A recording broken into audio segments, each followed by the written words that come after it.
Rádio Rio de Janeiro, a emissora da Fraternidade, passa a apresentar Luz na Penumbra, programa que leva ao seu coração a mensagem da doutrina espírita.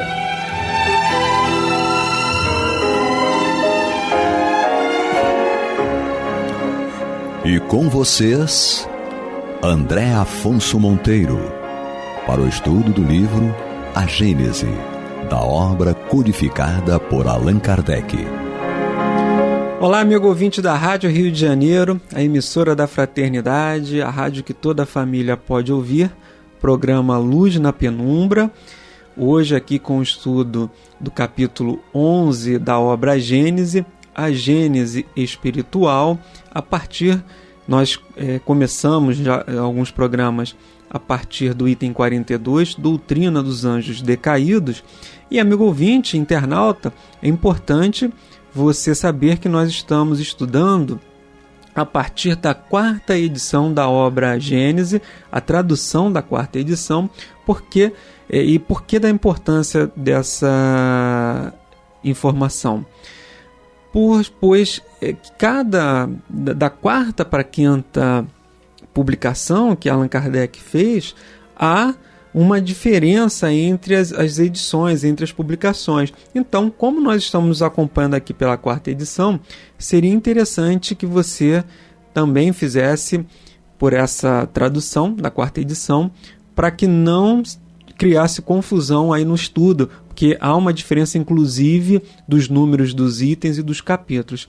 Então, a partir dessas considerações, nós vamos retomar aqui o nosso estudo e fazer aqui até um breve resumo dos últimos programas, que nós começamos aí pela doutrina dos anjos decaídos, explicamos, Kardec faz uma explicação sobre o termo da palavra anjo, sobre a teologia da doutrina protestante e católica, que falavam que seriam anjos que teriam se rebelado pela ganância do poder contra Deus, e aí teriam sido expulsos do paraíso, do céu, e criando um mundo de trevas e de pecado e mal. Então Kardec contrapõe essas ideias, explicando que isso nada mais é do que espíritos que, tendo em vista a pluralidade dos mundos habitados, que não acompanharam a marcha desse progresso e que, por conta disso, eles acabaram impedidos, se sentindo deslocados desses mundos, não guardando mais afinidade e vibração e sintonia com esses mundos. Então eles acabam encarnando e reencarnando em mundos mais primitivos do ponto de vista material, encontrando aqui também espíritos numa condição ainda da sua infância espiritual. É lógico que houve uma perda do ponto de vista material, porque nesses mundos mais avançados as condições são melhores do ponto de vista do planeta, mas do ponto de vista moral e intelectual não houve prejuízo para eles, porque eles levam essa bagagem conquistada. E aqui, a partir do item 44, Kardec, até nos itens seguintes, 44 e seguintes, ele vai falar que esses espíritos, e nós guardamos também uma correlação com a obra Caminho da Luz, que Emmanuel explica que esses espíritos, que essa orbe de Capela e essa raça adâmica, na verdade são esses espíritos oriundos de Capela, e que uma dessas orbes desse sistema, um desses planetas desse sistema, guarda muita afinidade com o nosso planeta Terra, e aí esses espíritos são convidados por Deus a aqui habitarem e a nos ajudar, a nos desenvolver de certa forma do ponto de vista moral e principalmente do ponto de vista intelectual.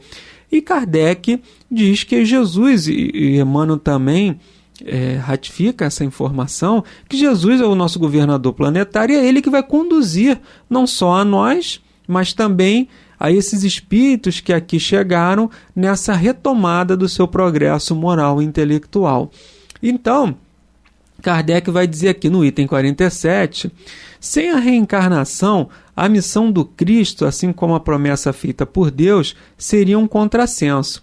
Com efeito, Suponhamos que a alma de cada homem seja criada por ocasião do nascimento do seu corpo e que ela não faça mais que aparecer e desaparecer na terra. Assim sendo, não haveria nenhuma relação entre as almas que vieram desde Adão até Jesus Cristo, nem entre as que vieram depois. Todas seriam estranhas umas às outras. A promessa de um Salvador feita por Deus não podia se aplicar aos descendentes de Adão, se suas almas ainda não estavam criadas. Para que a missão do Cristo pudesse corresponder às palavras de Deus, era necessário que ela pudesse se aplicar às mesmas almas. Se essas almas são novas, não podem estar maculadas pela falta do primeiro pai, que é apenas um pai carnal e não o pai espiritual. Se assim fosse, Deus teria criado almas maculadas com uma falta que elas não teriam cometido. Assim sendo, a doutrina vulgar do pecado original implica a necessidade de uma relação entre as almas do tempo do Cristo e as do tempo de Adão e, por consequência, da reencarnação. Então, nós vamos fazer até uma parada aqui, porque já tem muita informação aqui para nós, amigo ouvinte. Primeiro, nós vamos fazer aqui uma remissão ao Livro dos Espíritos, a questão 625. Então, lembrando que esse é o capítulo 1 do Livro dos Espíritos, Lei Divina ou Natural, em que Kardec faz uma série de indagações aos espíritos, onde está escrita a lei de Deus, por aí vai. E lá, na questão 625, Kardec pergunta: qual é o tipo mais perfeito que Deus tenha oferecido ao homem para lhe servir de guia e de modelo? Ou seja, entre nós que aqui estivemos, qual o espírito mais evoluído, aquele perfeito, aquele que a gente tem que olhar, se espelhar e deixar com que os seus exemplos, com que a sua vida possa nos influenciar de uma maneira positiva e salutar. Os espíritos respondem: vede Jesus. Simples. 2 palavras. Vede Jesus. Então, ele é o nosso modelo, ele é o nosso guia, ele é o nosso mestre e ele é o nosso governador planetário, que esteve aqui entre nós para dar o seu exemplo e nos ensinar a lei de caridade e de amor. E aí Kardec, nessa questão 625, ele faz uma pequena nota. Jesus é para o homem o tipo da perfeição moral a que a humanidade pode aspirar na Terra. Deus nos oferece como o mais perfeito modelo e a doutrina que ensinou, que ele, Jesus, ensinou, é a mais pura expressão de sua lei, porque ele era animado pelo Espírito Divino e o ser mais puro de todos os que apareceram na Terra. Se alguns daqueles que pretenderam instruir um homem na lei de Deus, algumas vezes o têm desviado através de falsos princípios, foi porque se terem deixado dominar, eles próprios, por sentimentos muito terrestres e por terem confundido as leis que regem as condições da vida da alma com as que regem a vida do corpo. Muitos têm apresentado como leis divinas o que eram apenas leis humanas, criadas para servir as paixões e dominar os homens. Então, nessa nota aqui, Kardec diz, de todos os profetas, o perfeito é Jesus. Todos os outros podem, de alguma maneira, ter sido influenciados pelas paixões que dominam os homens e criou as suas leis de acordo com essas paixões. Então, nós voltamos aqui, após feita essa remissão, a questão 625, que vem falar: Jesus, ele é o nosso modelo e guia.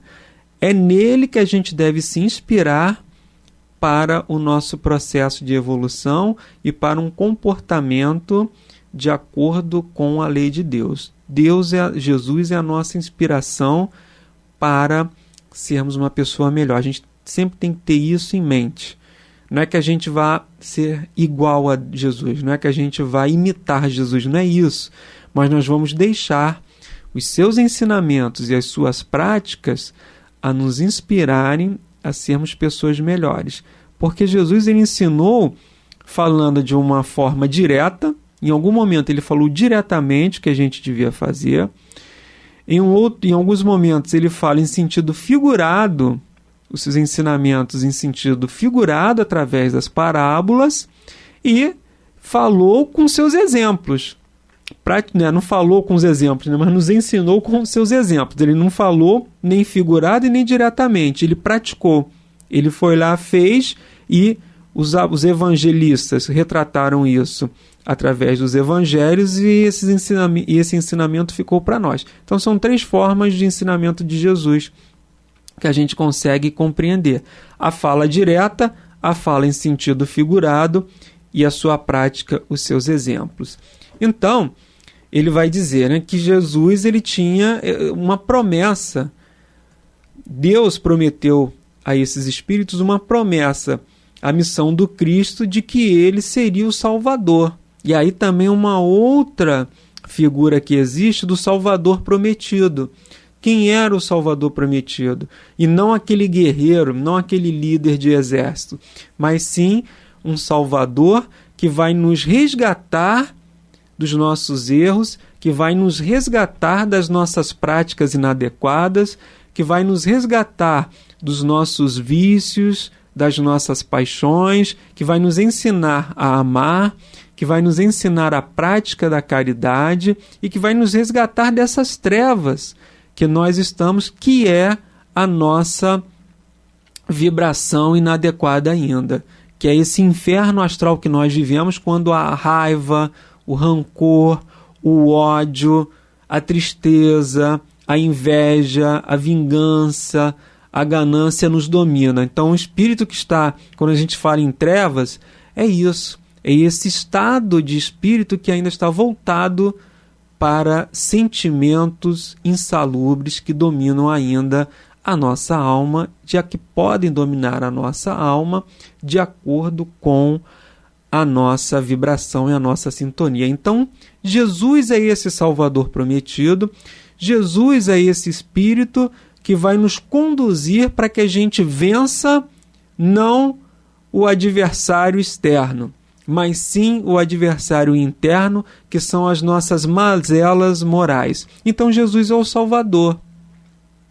E aí Kardec vai fazer a comparação, isso atesta mais ainda a lei de reencarnação que já era falada lá no Antigo Testamento de uma forma implícita. Que é, se tem um Salvador, mas se eu nasci e morri, e a alma termina, ela é criada no momento do nascimento, e ela se extingue com a morte, então você é salvo de quê? Ou para quê? Ou de quem? Não tem sentido. Mas se eu estou reencarnando e Jesus, eu vou aguardar esse Salvador prometido, não nessa reencarnação, mas numa próxima, e vou aprender com ele, aí faz sentido essa promessa de Deus. E aí faz sentido, porque que ele vai encontrar, nós vamos encontrar espíritos distintos, com diversas, nem todos foram criados ao mesmo tempo, mas foram criados de forma igual, simples e ignorante. Isso simples e ignorante é sem méritos, sem créditos e sem débitos, né? Não temos nem méritos e também não temos nada que desabone a nossa conduta, porque a gente chegou aqui na primeira encarnação, não necessariamente aqui nesse planeta, mas chegamos aqui zerados. E aí com as reencarnações é que a gente vai somando as nossas virtudes ou as nossas mazelas. Então ele diz, isso só faz sentido essa promessa com a lei da reencarnação. Sem a lei da reencarnação, essa promessa de Deus que enviaria o Salvador prometido, ela não faz sentido. É o que ele diz aqui. Assim sendo, não haveria nenhuma relação entre as almas que vieram desde Adão até Jesus Cristo, nem entre as que vieram depois, todas seriam estranhas umas às outras. A promessa de um Salvador feita por Deus não podia se aplicar aos descendentes de Adão, se suas almas ainda não estavam criadas. Ou seja, então ele faz uma promessa para almas que ainda não existiam, e aqueles que existiam ficaram sem essa promessa. Então é um contrassenso. Agora, todas essas almas já estavam ali criadas, umas na erraticidade e outras já reencarnadas no corpo físico. Então ele vai dizer que essa é uma prova implícita da lei da reencarnação. Essa promessa feita por Deus aos espíritos que aqui estavam habitando, que eram originários do sistema de Capela. Fala também aqui da interpretação racional do pecado original. Mais uma vez a gente fala sobre isso, porque eles cometeram erros, pecado original. O que originou a esses espíritos estarem aqui na Terra? A esses, entre aspas, exilados de Capela. O que originou a vinda deles para cá? Foi o comportamento, o erro, a tendência ainda aos crimes, a tendência à rebeldia às leis de Deus. Como Emmanuel fala lá em A Caminho da Luz, como nós já falamos em outros capítulos, em outros programas. Espíritos ainda muito rebeldes às leis de Deus. Ele fala alguns milhões de espíritos rebeldes lá existiam.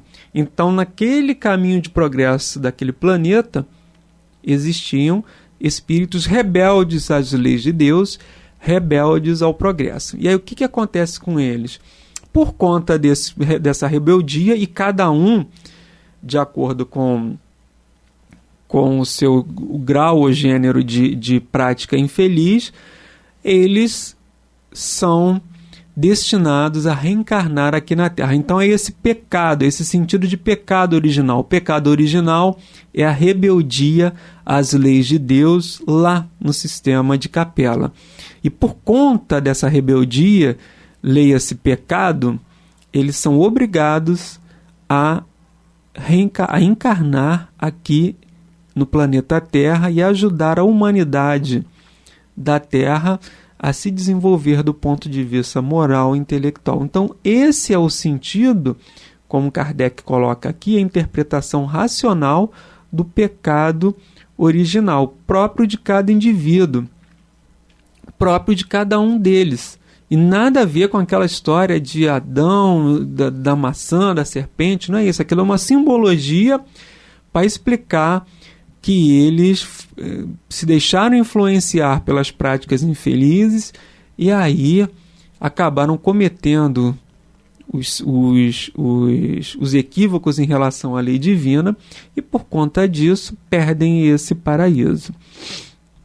Então aqui ele vai dizer, Kardec diz: diga-se que todas essas almas faziam parte da colônia de espíritos exilados na Terra ao tempo de Adão, e que elas estavam maculadas pelas faltas que as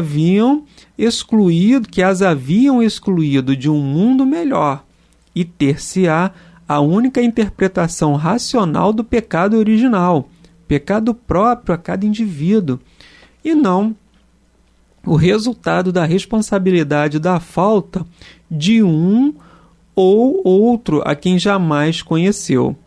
Diga-se que essas almas ou espíritos renascem por diversas vezes na Terra, na vida corpórea, para progredirem e se purificarem. Que o Cristo veio esclarecer essas mesmas almas não somente sobre suas vidas passadas, mas também em relação às vidas futuras, e só então dar-se-á a sua missão com objetivo real e sério que a razão pode aceitar.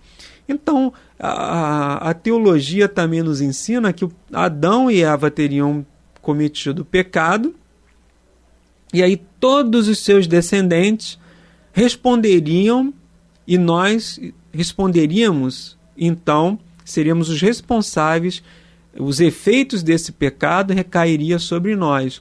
Então isso é um contrassenso, essa ideia do pecado original. Como é que eu vou responder por um pecado que não sou eu o causador dele?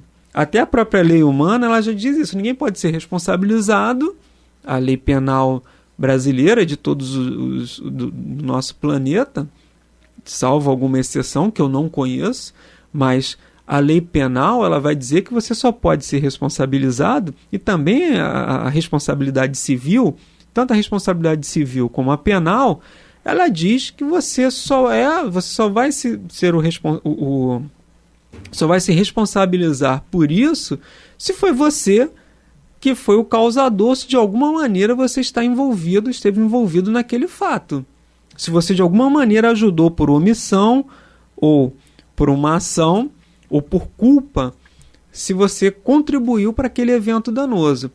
Então, como é que eu posso ser responsabilizado por um evento que foi praticado por duas pessoas e que eu sequer tinha conhecimento, sequer eu tive possibilidade de ajudá-los naquilo? Então, isso é um contrassenso. Isso, na verdade, é irracional a gente pensar dessa maneira. Ela fere os atributos de Deus, de suprema inteligência, infinita bondade e justiça. Então, essa ideia do pecado original, praticado por pessoas e sendo estranhos responsabilizados por isso, não faz sentido. Então Kardec vai dizer, o pecado original, os espíritos vão nos ensinar que essa ideia do pecado original são aqueles espíritos que praticaram erros lá nesse outro sistema e que aí por isso agora estão resgatando esses seus débitos e estão se reeducando e se reparando e fazendo reparações em relação às leis de Deus. Por isso que Kardec coloca aqui com bastante propriedade que ter-se a única interpretação racional do pecado original. Não há como a gente ser responsabilizado por algo que não fomos nós que cometemos. Frise, seria seria completamente contraditório, totalmente contraditório às leis de Deus. E isso se aplica também no nosso caso particular. Então nós estamos falando de uma raça, da raça adâmica, daqueles espíritos que foram convidados a estar aqui conosco e cometem esse erro, esse pecado original lá no sistema de Capela, nesse planeta do sistema de Capela, e aí são convidados a reencarnar aqui conosco e por causa desse erro eles estão aqui trabalhando para recompor esse erro cometido. Da mesma forma somos nós. Algumas experiências, a lei de reencarnação, o objetivo da lei de reencarnação é o progresso moral, a perfeição do espírito, que envolve o progresso moral, intelectual, e a expiação dos seus equívocos, dos seus erros.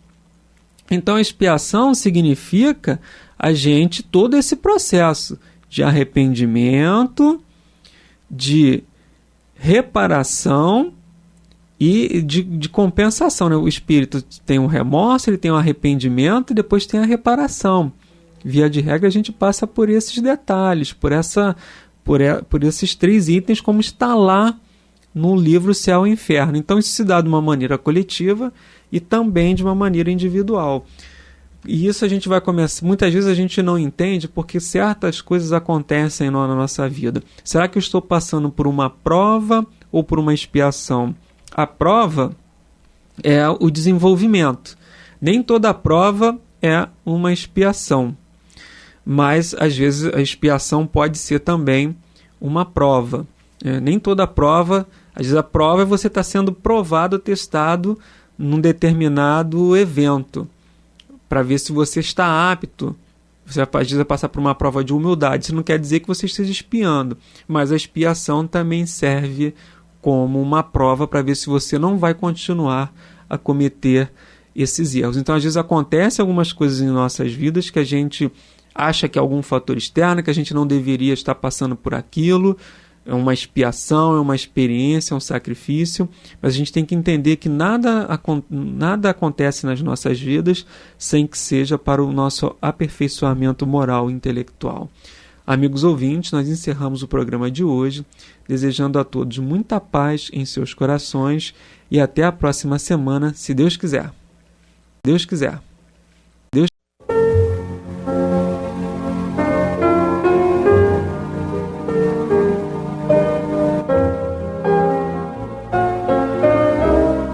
A Rádio Rio de Janeiro está levando ao seu lar e ao seu coração a mensagem consoladora da doutrina espírita, através do programa Luz na Penumbra.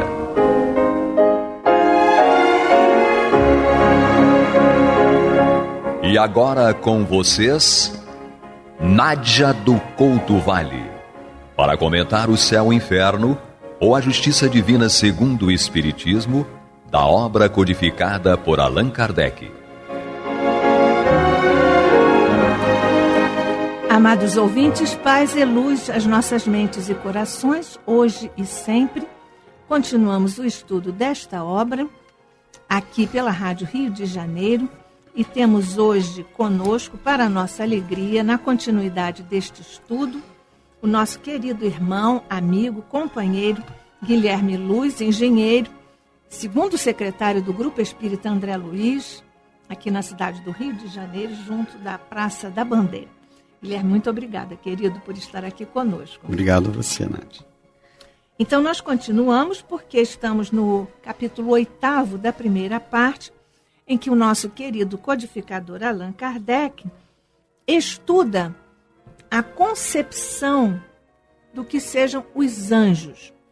O nosso querido codificador houve por bem tomar por base uma pastoral do Monsenhor Gusset, que era cardeal arcebispo de Reims, e ele, nosso codificador, traz aqui alguns pontos da teologia católica e agora ele vai apresentar a refutação.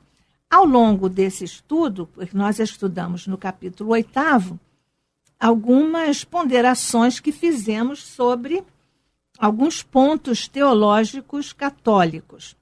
E também analisamos que há alguns pontos, não é, Guilherme, em que há uma certa até equivalência. Isso. Alguns outros em que há uma certa proximidade e em outros em que há um distanciamento total, conceitual e teológico.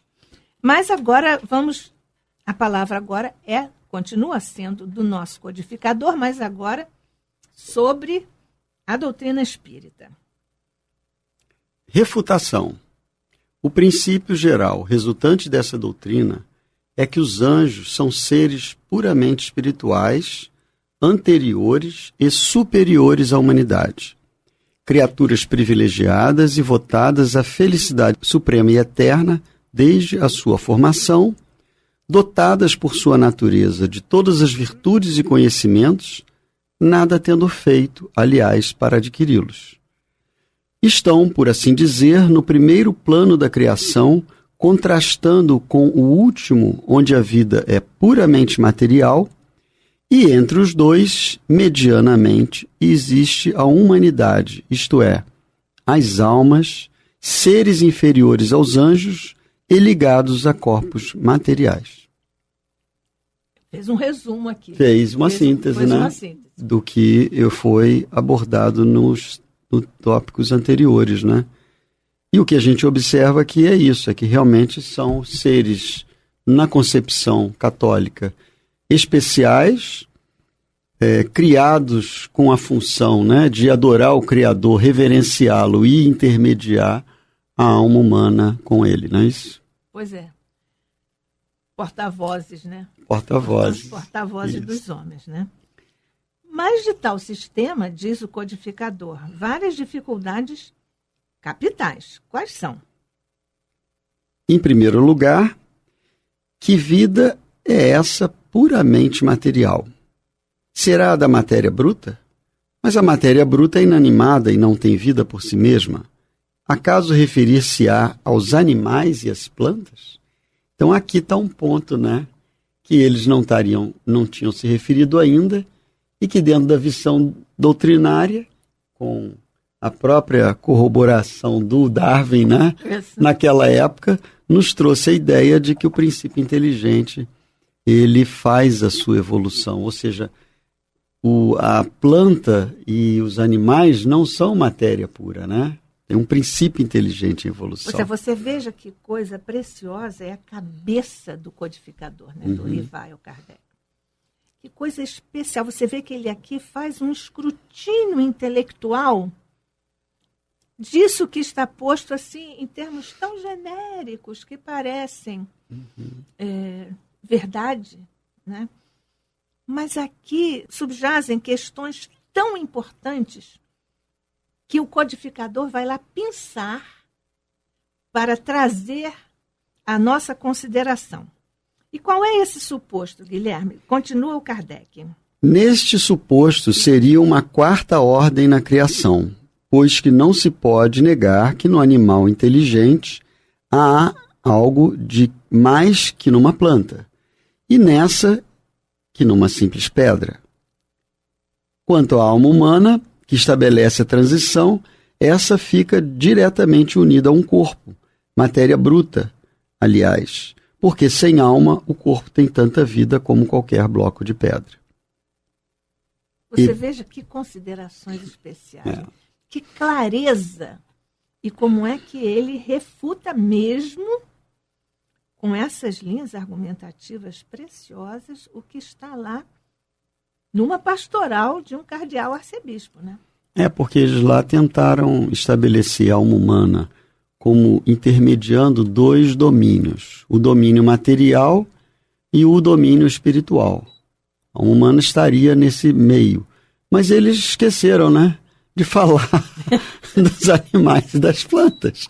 Então colocam os animais e as plantas como se não tivessem alma. Exatamente. Que, aliás, era o pensamento da igreja. Exatamente, na época, porque, na verdade, alma propriamente não tem, mas tem vitalidade, né? Isso. E eles aqui estão falando de existência, né? Consideram os anjos e os homens, puramente. Exatamente. Evidentemente, essa divisão é obscura e não se compadece com a observação. Assemelha-se à teoria dos 4 elementos anulada pelos progressos da ciência. Aqui você veja como o professor Rivaio Kardec estava absolutamente sintonizado com todo o conhecimento da contemporaneidade, né? Exatamente. Ele acompanhava tudo o que acontecia e isso está presente na codificação.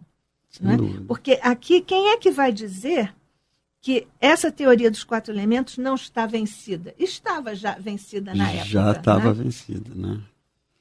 Então é isso. Admitamos, entretanto, esses 3 termos: a criatura espiritual, a humana e a corpórea. Pois que tal é, dizem, o plano divino, majestoso e completo, como convém à eterna sabedoria. Notemos, antes de tudo, que não há ligação alguma necessária entre esses 3 termos, e que são 3 criações distintas e formadas sucessivamente, ao passo que em a natureza tudo se encadeia, mostrando-nos uma lei de unidade admirável, cujos elementos, não passando de transformações entre si, têm contudo seus laços de união. Mas essa teoria incompleta, embora é até certo ponto verdadeira quanto à existência dos 3 termos. Faltam-lhe os pontos de contato desses termos, como é fácil demonstrar. Ele vai demonstrar. Pois é, mas aqui ele já está na linha do evolucionismo. Exatamente. Quando ele pontua aqui, né, uma expressão que é, aliás, da própria revelação, né, dita pelos Espíritos, que na natureza tudo se encadeia. Né? Exatamente, tudo se encadeia. Isso aqui equivale ao pensamento que retroage a Aristóteles e também depois a Leibniz, que é natura não facit saltus, né? Quer dizer, a natureza não dá saltos, que é por causa disso, porque a natureza tudo se encadeia, por isso que não dá saltos. Exatamente. Está tudo... Uma vez eu ouvi uma pessoa argumentar que existe o salto quântico, mas aí eu contrapus, pelo menos no meu entendimento, de que o elétron, quando ele pula de uma camada para outra, ele realmente dá um salto quântico, mas ele precisa armazenar energia para fazer esse passo. Então ele está, como por exemplo, Maria Madalena, né?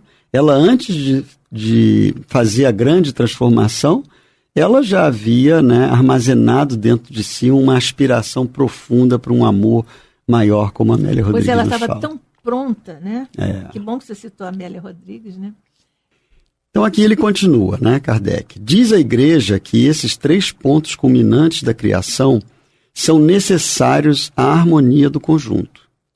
Desde que lhe falte um só que seja, a obra incompleta não mais se compadece com a sabedoria eterna.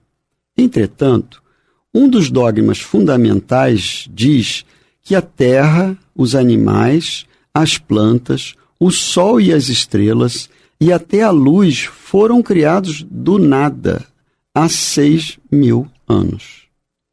Antes dessa época não haveria, portanto, criatura alguma nem humana corpórea. O que importa dizer que no decurso da eternidade a obra divina jazia imperfeita. É artigo de fé capital a criação do universo há 6.000 anos, tanto que há pouco ainda era a ciência anatematizada por destruir a cronologia bíblica, provando maior ancianidade da Terra e de seus habitantes. Pois é, você veja que desconforto para os teólogos Deve ter sido mesmo. estarem aqui preservando, ou lutando por preservar uma coisa que a ciência já tinha superado. Ela já teve que se dobrar quando tirou a Terra do centro do universo, né? E nessa época, provavelmente, eles já estavam certamente admitindo que houve um equívoco, mas embora não tivessem admitido ainda, mas no que diz respeito à evolução, era uma coisa nova da ciência, né? Tantas coisas novas na ciência que ocorreram uma espécie de renascimento, né, do século XIX, em todas as áreas. E tanto isso era uma outra revolução, mas que a Igreja não teve a possibilidade, primeiro, ficou muito cerceada dentro de si mesma, né? Sim. Até porque a própria estrutura, nós diríamos até militarizada da Igreja, teria que fazer um concílio, todos teriam que concordar. Então, isso também é um trabalho no tempo, se é que a gente pode chamar de tempo teológico, né?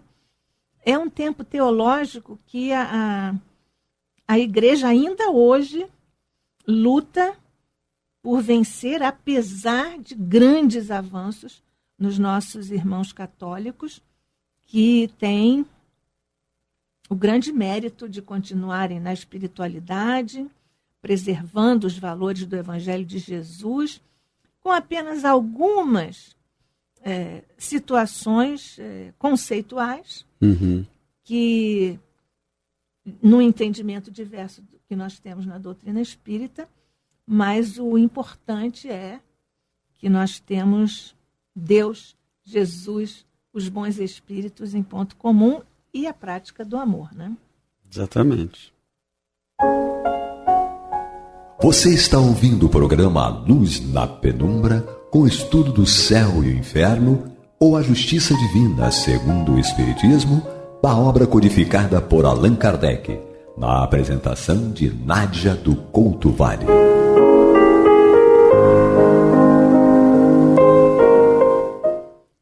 Apesar disso, o que acontece lá com os conceitos do Concílio de Latrão? Então, ele continua dizendo, apesar disso, o Concílio de Latrão, concílio ecumênico que faz lei em matéria ortodoxa, diz: acreditamos firmemente num Deus único e verdadeiro, eterno e infinito, que no começo dos tempos tirou conjuntamente do nada as duas criaturas, espiritual e corpórea. Por começo dos tempos, aí Kardec argumenta, né? Só podemos inferir a eternidade transcorrida, visto ser o tempo infinito como espaço, sem começo nem fim. Esta expressão, começo dos tempos, é antes uma figura que implica a ideia de uma anterioridade ilimitada. O Concílio de Latrão acredita, pois, firmemente que as criaturas espirituais, como as corpóreas, foram simultaneamente formadas e tiradas em conjunto do nada, numa época indeterminada no passado, né? Aqui fica reduzido assim o texto bíblico que data a criação de 6.000 anos dos nossos anos. E ainda que se admita seja tal o começo do universo visível, esse não é seguramente o começo dos tempos. Em qual crer? No concílio ou na Bíblia? Então aqui ele apresenta também a discussão do início da criação, né? Qual o significado, né, do início dos tempos? Porque dentro do caso da Bíblia, né, ele estaria apresentando os 6.000 anos, não é isso? Isso. E o concílio fala do início dos tempos. E ele estaria, portanto, estabelecendo que no início dos tempos Deus teria criado os anjos, né? Depois a natureza material e entre elas a alma humana, não é isso? Mas você veja que aí, quando eles argumentam nessa direção, Deus então existia antes dos tempos, né? E não fazia nada antes dos tempos. Exatamente. Porque você veja que quando eles aqui pontuam começo dos tempos, isso aqui é uma revelação do humano, né? A percepção humana. Claro. Porque nós, no começo dos tempos, ele lida com o conceito de eternidade. Uhum. Mas nós não somos capazes de imaginar o que seja a eternidade. A nossa cabeça não dá. Não, porque o Platão diz, nós somos incapazes de entender o que seja a eternidade, porque nós fomos criados. Então, por isso que nós não somos eternos. Nós somos imortais. Porque nós temos início e não teremos fim. Exatamente. Mas aí está a nossa dificuldade. Se nós temos uma circunstância no tempo, nós estamos datados no tempo, nós não podemos imaginar o que seja o não tempo, que Sem é privativo dúvida. de Deus. O mesmo raciocínio se aplica platonicamente até à concepção de espaço. Certo. Por mais que nós digamos, o espaço é infinito, aí a NASA mandou um foguete, ele está indo para o infinito. O que é o infinito? Mas a quantos quilômetros que está navegando essa sonda aí? Essa sonda, né? Então, nós também, pelo mesmo raciocínio, nós somos incapazes de entender o que seja a extensão infinita, que é a não extensão. Exatamente. Então, o infinito e a eternidade são inabordáveis à mente humana. Nós, aliás, aqui no planeta, agora colocando aqui a nossa condição do ponto de vista espírita, né, filosófico espírita, nós estamos aqui presos a uma gaiola espaço-temporal. Sem dúvida. Tudo que acontece aqui é em função do espaço e do tempo. Quer dizer, não dá para nós dois aqui, nesse momento, tentar pensar no infinito. Não, pode ficar pensando, mas não vai chegar não vai à chegar concepção, nada, né?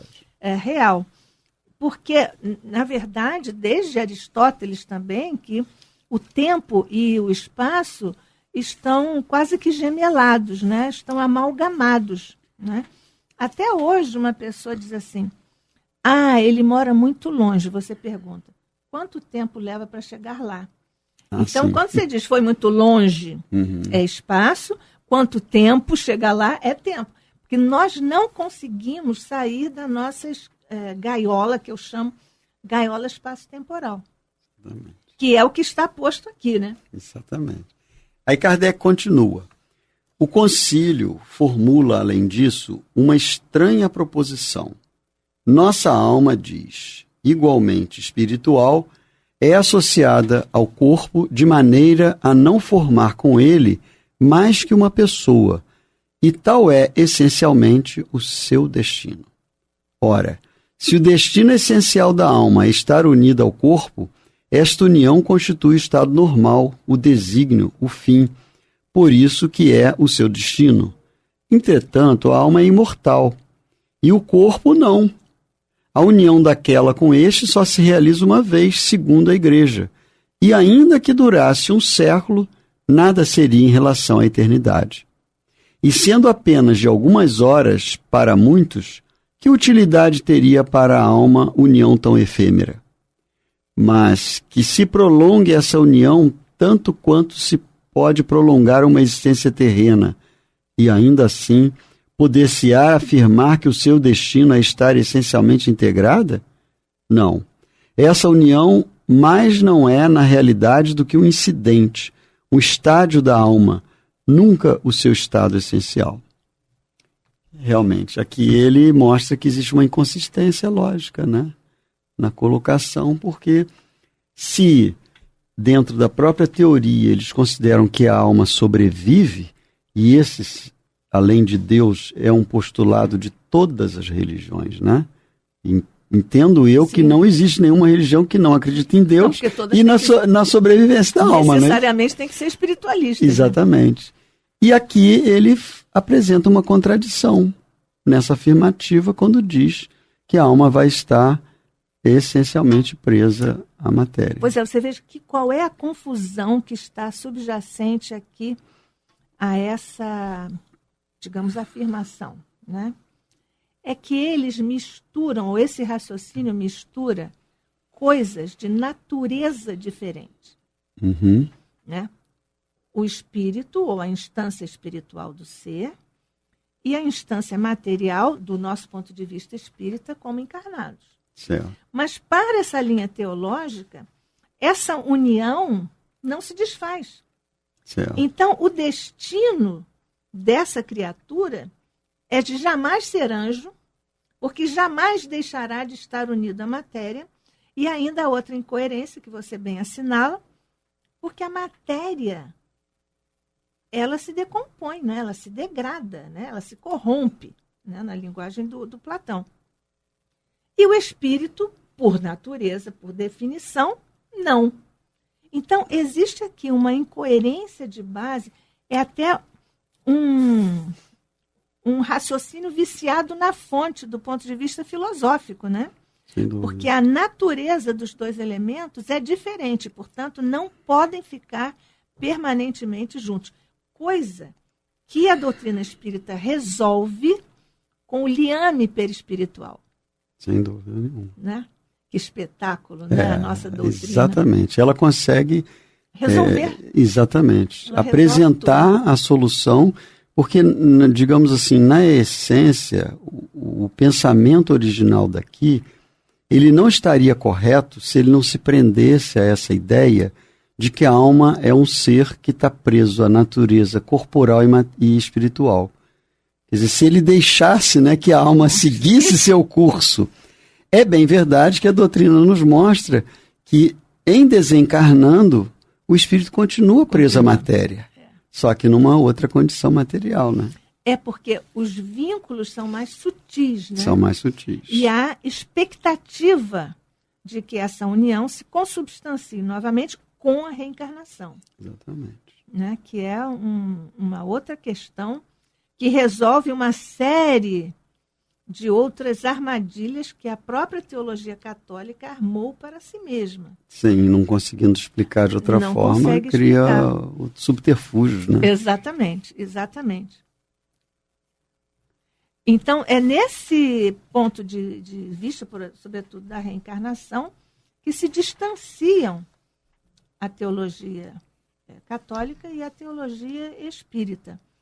E esse é um tema que nós voltaremos a desenvolver em nosso próximo encontro. Guilherme Luz, muito obrigada por estar aqui partilhando conosco a alegria de estudarmos esta obra, O Céu e o Inferno, ou A Justiça Divina segundo o Espiritismo. Obrigada outra vez por estar conosco, seus generosos comentários, e a você também que esteve conosco, querido amigo, querida amiga, até o nosso próximo encontro, se Deus quiser. A paz de Jesus permaneça conosco hoje e sempre. Que assim seja.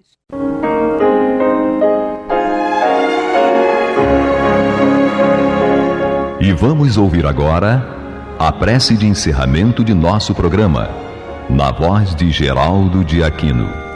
Jesus, dá-nos coragem para a luta, piedade para os insultos e misericórdia para as injustiças e ingratidões. Limpa nossa alma de inveja e ambições mesquinhas, de ódio e de vingança o nosso caminho. E que dentro em pouco, ao recolher-nos de novo ao calor do nosso leito, para que o sono nos dê a paz e o esquecimento das tristezas humanas, possamos sentir, Senhor, no mais íntimo de nosso ser, a doçura indefinível do Teu amor e a grandeza incomparável da Tua divina presença. Que assim seja.